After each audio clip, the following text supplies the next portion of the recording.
इशात media SAY दीन इस्लाम की इशात के लिए सबसे आगे।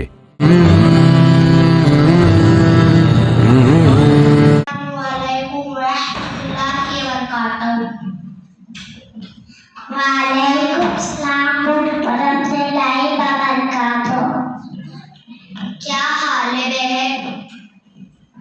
अल्लाह का करम उसका एहसान है। सवाल है नाम की तारीफ। मेरा नाम ज़ारा है।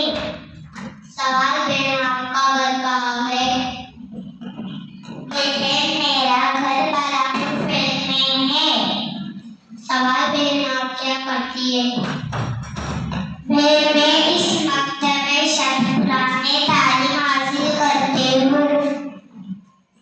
सवाल है क्या तालीम हासिल करती हो? मेरे चंद सवालों का जवाब दीजिए। आप मालूम करें कि अल्लाह के करम से जे उस्ताद के मेहनत से जे मिला है दूर करूंगी इंशाअल्लाह। सवाल है क्या कुरान पढ़ती हो? कुरान हर मुसलमान का बच्चा पढ़ता है। सवाल है अच्छा मुझे बताएं कुरान करीम किस रसूल पर नाज़िल हुआ? कुरान करीम हमारे नबी हज़रत मोहम्मद सल्लल्लाहु अलैहि वसल्लम पर नाज़िल हुआ। सवाल है कुरान करीम में कितने पारे हैं? कुरान करीम में कुल 30 पारे हैं। सवाल है कुरान करीम में कितने सूरतें हैं? कुरान करीम में 114 सूरतें हैं। सवाल है कुरान करीम कितने साल में नाज़िल हुआ?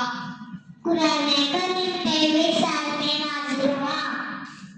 सवाल है कुरान करीम में कितने आयतें हैं? कुरान करीम में 6666 आयतें हैं। बहन आपने इतनी छोटी सी उम्र में ऐसा पढ़ लिख लिया सीख लिया। बहन ये हमारी साथी मेहनत का सपना है। अस्सलामु अलैकुम व रहमतुल्लाहि व बरकातहू। वालेकुम अस्सलाम व बरकातहू।